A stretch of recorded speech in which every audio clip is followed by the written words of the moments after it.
Let me try that again. Every November in the Catholic Church, it's kind of known as the month of praying for the dead. And because of that, to my left, we have a scroll with all the funerals we've had this past year. So parishioners whose funeral has been here.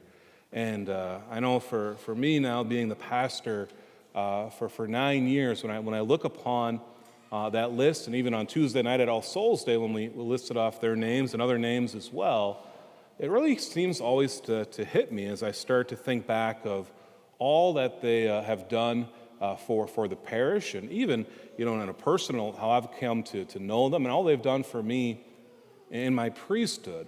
I'm always very grateful for all that they have done. It seems like this past year, a lot of longtime parishioners have passed away.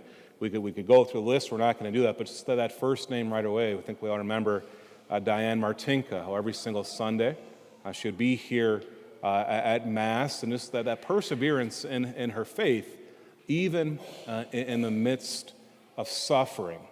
What a great gift that was. And we went through all those names. I could say something about almost every single person up there. And that's one of the beautiful things about a parish, especially a parish which has been around now for 120 years, give or take, is that we've come to know parishioners, not just as parishioners, but in a lot of ways, we've come to see them as almost like our family members.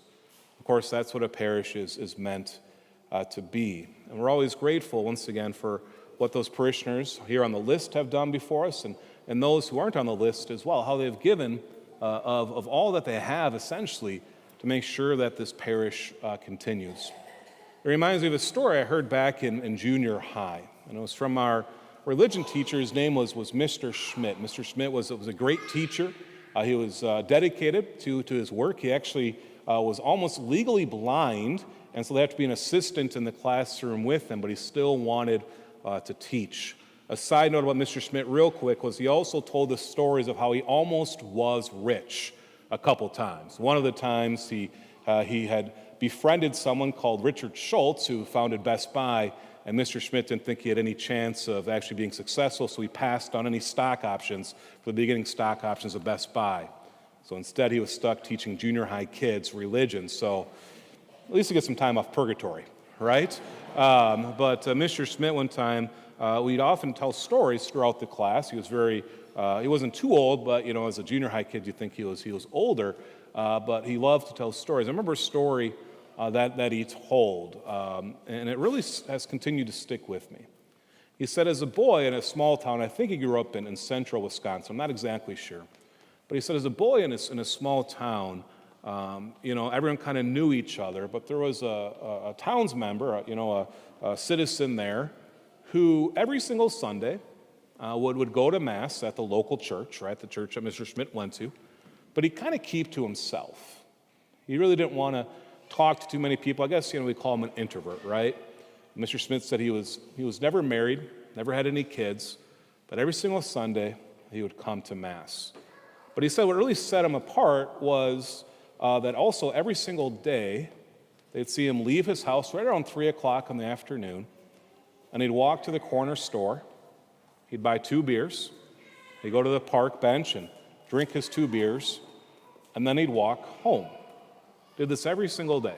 So it's 2 beers every day and Mass every single Sunday. I guess we call him a good Irish Catholic or something like that. Well, Central Wisconsin has been German, so there we go. But he did this, but he said he wasn't someone that really, once again, talked too much or anything like that. He never really updated any of his clothes. He never really updated his house or his car or anything like that. But he kind of simply kept to himself. Mr. Smith said when he passed away, the parish learned that he had a bequest for the parish, and they had no idea about this.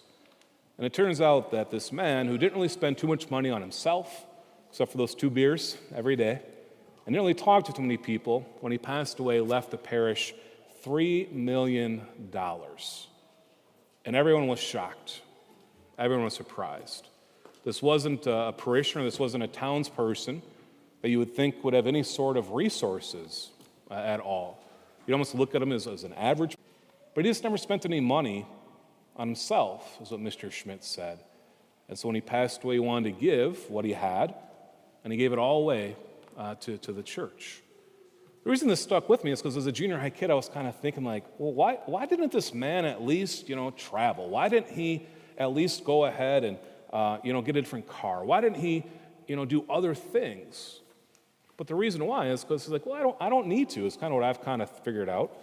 And also I kind of thought, well, why did he give it to the church? It wasn't like it was a great part of his life, but actually it was. Even though he was an introvert, even though he didn't really want to be known too much, he knew how vital it was that every single Sunday that he could come to Mass and to receive the Eucharist and to receive God.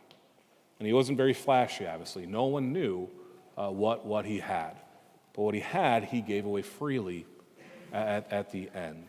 And that really stuck with me. This is an individual who probably even sacrificed a lot so he could give freely at the end. Today, of course, we hear of the poor widow in our gospel account. Here we have everyone going to the treasury. And what is it? Why would you give money to the treasury? You give money to the treasury so the temple can continue to operate, so the Jewish religion can continue to be hopefully spread a little bit at least, right? And so here are these rich people who come and they kind of make a show. This would be a common thing of making a show, and you can hear the coins going in there and everything else of how these rich were giving of their surplus wealth. And this poor widow only had a few cents to her name. Not even actually, as we look at maybe some commentary on this, not even enough for a piece of bread, really. But if she would have stayed a little bit more, she at least could have had a meal for the day. And yet the little that she had, the few cents, she gave freely to the treasury. Why? Because she knew when she gave, what she was giving to was for the work of God. And so she gave it over saying, you take all that I have, because God's work is more important than even my own. And that even the few small coins that she had, she could tell were a gift from God. And how true that is. When we come to Mass, when we come to the offertory procession, and we give gifts to the church, why do we do that? Well, we do it so we can support the ministry of this parish. And we can continue to support as well God's work, which happens through this parish. Of course, we can give of our time, which we definitely want to continue and encourage people to do, give our talent, and we want to continue that as well. We also want to give of our treasure. We want to try to, hopefully, be like this poor widow who gave not just from her surplus, but from her livelihood. For us, what does that look like? It means that when we give to a charitable organization, especially, hopefully, we encourage you to give to the parish, that it should hurt a little bit. There should be a little pain there. There should be a little bit of, I'm giving this up, but what are we giving it up for? For God's work. For the work that God's message can be spread. And that we know if we put our trust in God, as this poor widow did, as did the widow we heard about in our first reading, that God will not only provide for us, for the parish, but God will provide for us individually as well. Every single gift we have, even the next breath that we take, is a gift from God. Without God, none of us would be here. Without God, none of us could take the next breath. And so what God is asking us to do is to give back to Him and to give back, hopefully, to this parish. This year our stewardship program is called Our Gifts, God's Work. Our Gifts, God's Work. And that means when we give to the parish, just like that individual did from Mr. Schmidt's hometown, right? That as he gave, that he gave knowing that it was truly giving over to let God's work be done. And you could think about that obviously substantial gift that he gave, how much it helped that parish continue probably to help the parish even now, 50 years later. You can only think about as we look again at our history of our parish, of all the parishioners who have gone before us. Now we've been around for almost 120 years, that their gifts have been able to help us to continue to be here in 2021 and hopefully be a light in the midst of darkness. You know, even as the pastor here, I've seen so much happen over the last 9 years. I think back to 4 years ago when we kicked off our capital campaign, Walking Forward in Faith. And that was because of the generosity of you, our parishioners. I thought we've been able to do so much good work in the last 4 years just for capital improvements. When we look at the church, the renovation that has happened. I was speaking to a parishioner last night. I said, praise God that the renovation happened when it did. That we were able to get it done before who would have known that a pandemic would hit us. Can you imagine trying to have Mass right now inside the gathering place? That wouldn't pass any standards, right? And with the renovation as well, that we're able to even set up, you know, we didn't know at the time, but to be set up for online Masses. We didn't think that was actually going to be used too often. But we can think back to the pandemic now, and we can see how grateful we are that right away, when the pandemic hit and everyone started staying at home, they were able to offer Masses, you know, in a certain sense, you could watch virtually online. Even today, people are still watching online. We had a baptism last night, and how great it was that we were able to have a permanent baptism fount. But one of the grandparents of the children said, "Yep, Father, I watch you every single Sunday morning." I said, "Maybe you should go to church as well." They go, "Oh, we go on Saturday night." So what are you doing on Sunday morning? He's like, "Well, there's nothing else on TV, so I thought I'd go ahead and watch you." So good morning. Hope you're doing well. But we see this, that because of our gifts, you know, just the church renovation. We look at the school as well through the capital campaign, Walking Forward in Faith, that, you know, this past summer we put about $1 million into our school. And we did that with confidence, first off, that our school continues to thrive. We're up to 105 students. But we're able to have a kitchen renovation, add bathrooms and some other great things as well. And the really telling part for me was when the health inspector came and he went into the new kitchen and he turned on the hot water and he looked at me and said, "Oh my goodness, you have hot water and it doesn't take 7 minutes to get it?" I go, "Oh, isn't that amazing?" Right? But that's where we were before, that we just didn't really have the resources to do a renovation in the kitchen. But because of your gifts, we've been able to do these great capital improvements. But what our weekly donations do is support the general operation of our parish. In the brochure you're going to receive this week, hopefully tomorrow or Tuesday from us. By the way, it's the shortest stewardship brochure we've ever had before, so I'm happy about that. And but I encourage you to look through it. But one of the things you're going to see is a breakdown of our weekly expenses here at the parish. On average, every single week, it costs $34,000 to run our parish. That includes the church and the school. And of course, the biggest expense there is going to be payroll and benefits. But with this, we know that $34,000 we expect this year will go up. Why? Well, I think we all know that inflation is definitely hitting the world right now. You go to fill up your car with gas right now, it costs a lot more than it did a year ago. You go to buy groceries, it costs more.